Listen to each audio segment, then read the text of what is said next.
시편 22편 3절 말씀. 이스라엘의 찬송 중에 계시는 주여, 주는 거룩하시니이다. 좋은 날입니다.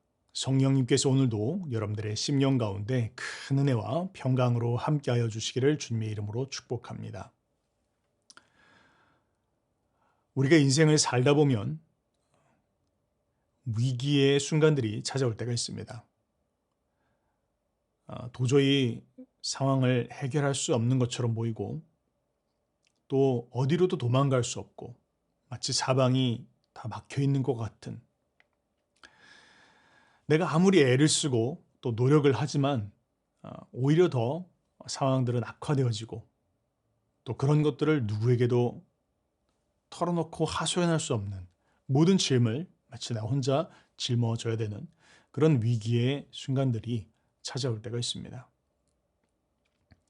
사랑하는 사람들을 잃어버리거나 혹은 물질의 어려움들을 계속해서 겪게 되어지거나 직장을 잃거나 이런 일들이 우리의 삶에 계속되어지기 시작하면 우리는 삶의 희망을 잃어버리고 삶을 포기하고자 하는 그런 마음들을 가질 때가 있습니다. 그러나 그런 위기의 순간 우리가 기억해야 될 것이 있습니다.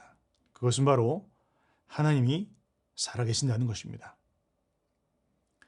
그리고 그 살아계시는 하나님께서는 우리와 함께하기를 원하신다는 것입니다. 때문에 그런 위기의 순간 우리에게 정말로 필요한 것은 바로 하나님을 바라보는 것입니다. 처한 상황이 또 환경이 아무리 생각을 해봐도 희망이라고는 전혀 찾아볼 수 없다 할지라도 바로 그 순간은 바로 우리가 하나님을 바라봐야 할 때입니다. 또한 도저히 우리의 입술이 떨어지지 않는다 할지라도 바로 그 시간이 하나님을 찬양해야 할 때입니다. 우리가 하나님을 찬양하고 또 경배할 때 하나님은 우리와 함께 하십니다. 그리고 하나님의 살아계심을 우리의 삶 가운데 나타내 주시는 분이십니다. 그렇기 때문에 위기의 순간 우리가 꼭 기억하고 또 반드시 행해야 될 한 가지가 무엇이냐라고 할 때 그것은 바로 하나님을 기억하고 찬양하는 것입니다. 자, 오늘은 우리가 하나님의 임재에 대해서 생각해 보면서 이 찬양과 임재가 무엇인지 이 부분을 같이 생각해 보기를 원합니다. 우리가 잘 아는 것처럼 어린 시절 다윗은 목동이었습니다. 그는 그 집안의 아버지조차 대수롭지 않게 여기는 그냥 그런 하찮은 막내 아들에 불과했습니다.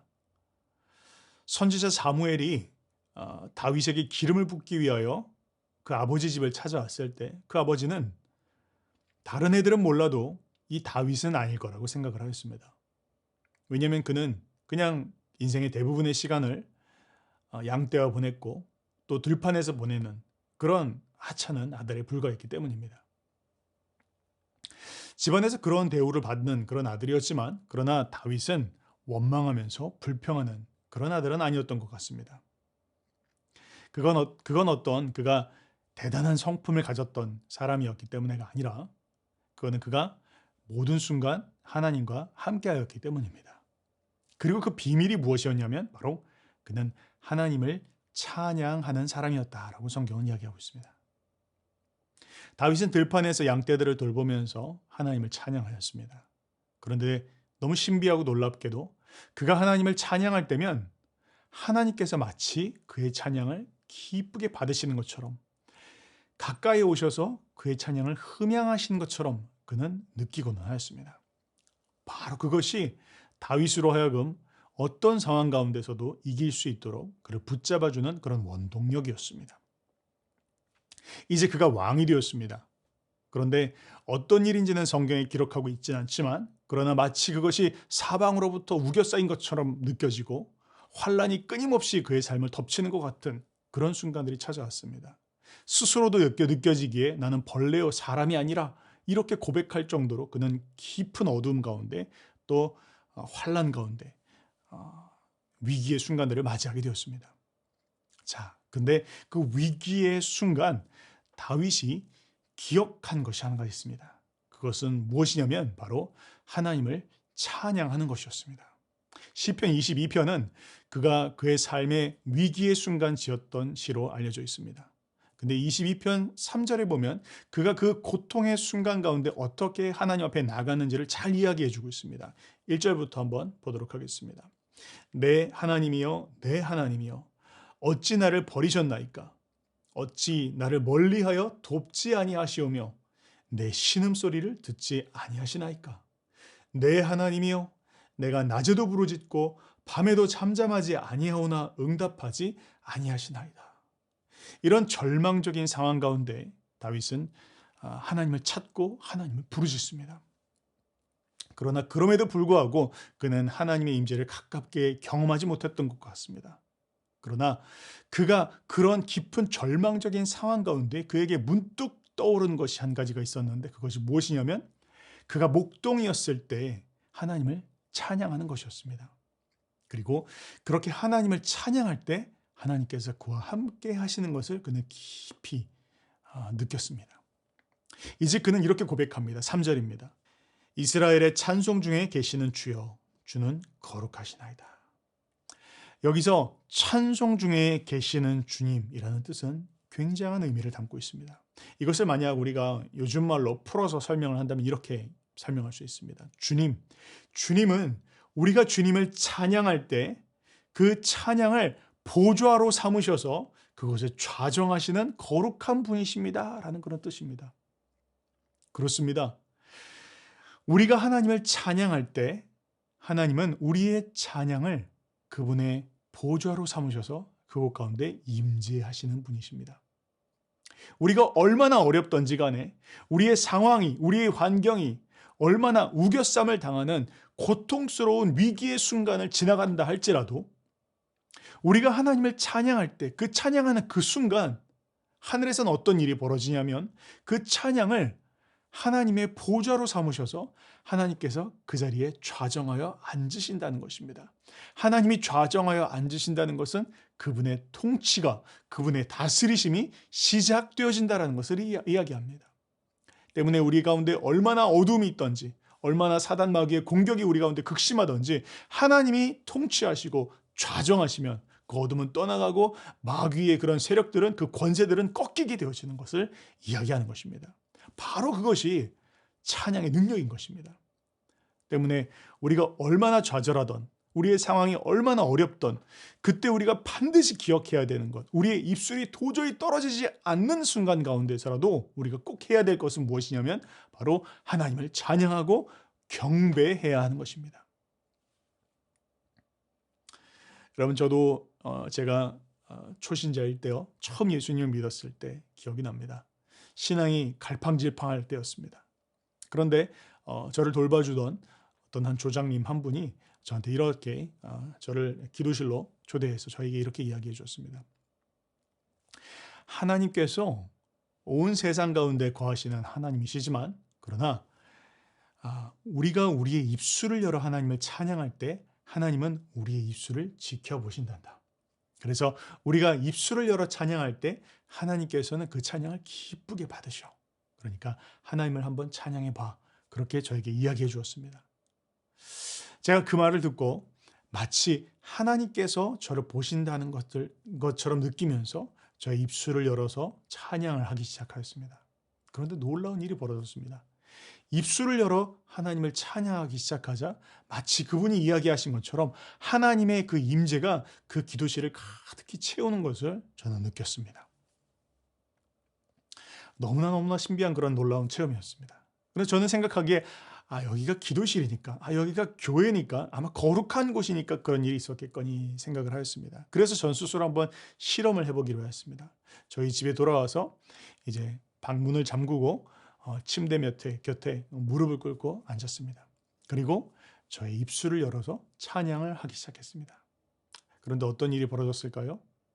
네, 놀랍게도 그것이 교회가 아니었음에도 불구하고 그저 내가 골방에서 찬양하는 것이었지만 또 음정도 박자도 맞지 않는 그런 나의 찬양이었지만 내가 입술을 열어 찬양하기 시작하자 하나님의 임재가 저의 방을 가득히 가득히 채우는 것을 저는 느끼게 되었습니다. 저는 그때 알았습니다. 하나님을 찬양하는 것을 하나님은 너무 기뻐하시고 그리고 찬양 중에 임하시는 분이시구나라는 것을 저는 알게 되었습니다. 이처럼 찬양은 우리의 인생 가운데 어둠을 뚫고 또 아무리 환난 가운데 어려움 가운데 있다 할지라도 우리가 잊지 아니하고 해야 되는 중요한 영적인 무기인 것입니다. 여러분, 우리가 성경에 보면 방어용 무기가 있고 또 공격용 무기가 있습니다. 그런데 그 공격용 무기 가운데 중요한 한 가지가 바로 찬양입니다. 때문에 여러분, 한번 우리가 올 한 해 2022년을 시작하면서 나의 상황이, 나의 환경이 아무리 어렵다 할지라도 그때 여러분 한번 해보시기 바랍니다. 찬양해 보시기 바랍니다. 하나님을 경배해 보시기 바랍니다. 그렇게 하나님을 찬양하고 경배할 때 하나님께서 즉각적으로 우리의 찬양과 경배 가운데 응답하시고 그 상황이 어두웠던 그런 영적 분위기가 한순간 바뀌어지는 것을 경험하게 되어질 것입니다. 내가 어떻게 되어지는지는 알지 못하지만 뭔가 알 수 없는 영적 분위기가 새로워진다는 것을 여러분 꼭 경험하시게 되어질 것입니다. 때문에 찬양은 우리에게 그렇게 중요한 영적인 무기, 또 우리가 사용해야 될 것인 것입니다. 다윗은 그의 인생 말기에 이 찬양이 얼마나 중요한지를 이스라엘에게 알리기를 원하였습니다. 그래서 그는 이 경배, 하나님을 찬양하는 것이 이 땅 가운데 하나님의 임재를 가지고 오는 능력이라는 것을 이스라엘 백성들이 알기를 원하였습니다. 그래서 무려 그는 4,000명이나 되는 성가대를 조직합니다. 그리고 4,000명이나 되는 성가대가 하나님을 끊임없이 찬양하도록 그는 그 시스템을 갖춰놓습니다. 여러분, 우리가 보면요, 보통 교회가 지금 오늘날 우리 교회들 보면 성가대가 보통 한 30명에서 한 50명 정도 되어집니다. 그리고 아무리 큰 교회라고 할지라도 한 150명 이상을 그렇게 넘어가지 않습니다. 근데 한번 생각해 보세요. 아무리 큰 교회에 150명밖에 못 왔는데 4,000명이나 되는 그런 규모의 찬양대를, 성가대를 조직하였다는 것입니다. 그리고 그들이 계속해서 하나님을 찬양하면서 경배하면서 성전에서 계속 하나님을 높여드리는 일을 하게 한 것입니다. 역대상 23장 5절의 말씀에 보면 이렇게 나옵니다. 4,000명은 문지기요 4,000명은 그가 여호와께 찬송을 드리기 위하여 만든 악기로 찬송하는 자들이라, 그렇게 이야기하고 있는 것입니다. 왜 그렇게 한 것입니까? 그는 하나님을 찬양하고 경배하는 것이 하나님의 임재를 가지고 오는 지름길이라는 것을 알았기 때문입니다. 어떤 어려움이 있든지 간에 그것이 인간의 꾀와 혹은 어떤 정치적인 능력과 수완으로 풀 수 있는 것이 아니라 할지라도 하나님을 찬양하며 경배할 때 하나님께서는 그곳 가운데 임재하신다라는 것을 다윗은 체험하였기 때문입니다. 이 찬양의 능력에 대해서 이야기하고 있는 것은 다윗의 이야기만은 아닙니다. 구약 성경에 보면 우리 남유다에 여호사밧이라는 왕이 있었습니다. 암몬과 또 모압 군대가 또 세일산 주민들과 함께 그들을 치러 온다는 이야기를 여호사밧 왕이 들었습니다. 남유다의 여호사밧 왕은 그들이 이제 그들 코앞까지 닥쳤다는 것을 듣게 되자 두려움에 떨게 됩니다. 어마어마한 수의 그런 대군들이 몰려왔고 이 군대들을 막기에는 이 유대 군대만으로는 감당할 수 없다는 것을 아는 그런 여호사밧은 하나님 앞에 나아가 부르짖기 시작합니다. 그리고 자기만이 아니라 백성들과 함께 금식하며 하나님 앞에 나아가 간절히 부르짖습니다. 그러자 하나님께서는 그들에게 선지자를 보내십니다. 그리고 선지자를 통해서 이렇게 말씀하십니다. 야하시엘이 이르되 온 유다와 예루살렘 주민과 여호사밧 왕이여 들을지어다. 여호와께서 이같이 너희에게 말씀하시기를 너희는 이 큰 무리로 말미암아 두려워하거나 놀라지 말라. 이 전쟁은 너희에게 속한 것이 아니오 하나님께 속한 것이라, 그렇게 이야기하였습니다. 여호사밧은 이 이야기를 듣고 또 백성들과 함께 용기를 갖기 시작합니다. 그리고 그들은 하나님 앞에 나아가 더 간절하게 하나님께서 일하실 수 있도록, 역사하실 수 있도록 믿음을 하나님 앞에 더 올려드리기 시작합니다. 자, 그런데요, 성경에 보니까 참 놀랍고 신기한 이야기를 기록하고 있습니다. 그 말씀에 순종하여서 여호사밧과 그의 백성들이 취한 행동에 대해서 이야기하는데 21절은 이렇게 이야기합니다. 백성과 더불어 의논하고 노래하는 자들을 택하여 거룩한 예복을 입히고 군대 앞에서 행진하며 여호와를 찬송하여 이르기를 여호와께 감사하세 그의 인자하심이 영원하도다 하게 하였더니, 그렇게 이야기하고 있습니다. 여러분, 상식적으로 이해가 되십니까? 구름대와 같은 대군이 지금 몰려오고 있습니다. 그리고 그들을 막기에는 자신들의 군대는 너무나 형편없습니다. 그런데 그럼에도 불구하고 창과 칼과 그런 군대들을 준비시켜도 못마땅한 그런 순간 가운데 그는 이 여호사밧과 그의 백성들은 하나님을 찬양하는 성가대를 가장 앞줄에, 군대의 가장 앞줄에 세웠다라는 것입니다. 아마 적군들은 그것을 보면서 비웃었을 것입니다. 조롱할 것입니다. 야, 저들이 정말 싸우려는 의지가 없구나. 이렇게 생각을 하였을 것입니다. 그런데 놀라운 일이 벌어집니다. 성경에 보니까 22절에 이렇게 고백합니다. 그 노래와 찬송이 시작될 때 여호와께서 복병을 두어 유다를 치러 온 암몬 자손과 모압과 세일산 주민들을 치게 하심으로 그들이 패하였으니 곧 암몬과 모압 자손이 일어나 세일산 주민들을 쳐서 진멸하고 세일 주민들을 진멸한 후에는 그들이 서로 쳐 죽였더라. 그렇게 이야기하는 것입니다. 여러분 무엇을 이야기합니까? 그들이 찬양하고 경배하자 하나님의 보좌가 그들의 찬양과 경배 위에 임한 것입니다. 그리고 하나님께서 그 보좌 위에 좌정하시자 하나님의 통치와 하나님의 다스리심이 시작된 것입니다. 어둠의 권세들이 이제까지 활개를 치며 불안과 염려와 두려움들을 집어넣었지만 하나님께서 그곳 가운데 좌정하시자 빛이 임하게 되었습니다. 모든 어둠의 권세가 갑자기 힘을 잃어버리게 된 것입니다. 그래서 모압과 암몬군이 세일산 주민들을 갑자기 진멸하더니 다 죽이고 나서는 자기들 스스로 싸우고 완전히 진멸되게 되었더라라고 성경은 이야기하고 있는 것입니다. 여러분 이것이 찬양의 힘입니다. 이것이 찬양의 능력입니다. 우리의 상황이 얼마나 어렵든지 우리의 환경이 얼마나 절망적이든지 상관없이 하나님이 그것 가운데 임재하시면 새로운 역사는 쓰여집니다. 하나님의 통치는 시작되어집니다. 이것이 하나님께서 오늘 우리 가운데 주기를 원하시는 것입니다. 또한 신약에 보면 우리가 바울과 실라에 대한 이야기들을 잘 알고 있습니다. 빌립보 감옥에 갇혔습니다. 도저히 나올 수 없는 것 같은 그런 쇠창살 가운데 잠겨 있을 때 그들은 하나님을 찬양하기 시작합니다. 경배하기 시작합니다. 그랬더니 어떤 일이 벌어집니까? 하나님께서 지진을 일으켜서 옥문을 열어주시고 그리고 하나님께서 그들을 풀어주셨다라고 성경은 이야기하고 있는 것입니다. 사랑하는 여러분, 우리가 2022년을 지금 시작하면서 하나님의 임재를 추구하는 그런 해로 시작을 하고 있습니다. 그렇습니다. 우리에게 필요한 것은 어떤 논리나 이론이나 방법이 아닙니다.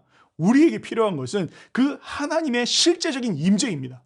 하나님께서 임재하여 주시는 것이 우리에게 정말로 필요한 때입니다. 그렇다면 어떻게 그 하나님의 임재를 경험할 수 있습니까? 하나님을 찬양하는 것을 통해서 우리는 그걸 경험할 수 있습니다. 하나님을 찬양해 보세요. 하나님을 경배해 보세요. 하나님께서 찬양 받으시고 경배 받으시는 그때 하나님께서 그 자리 가운데 임재하실 것입니다.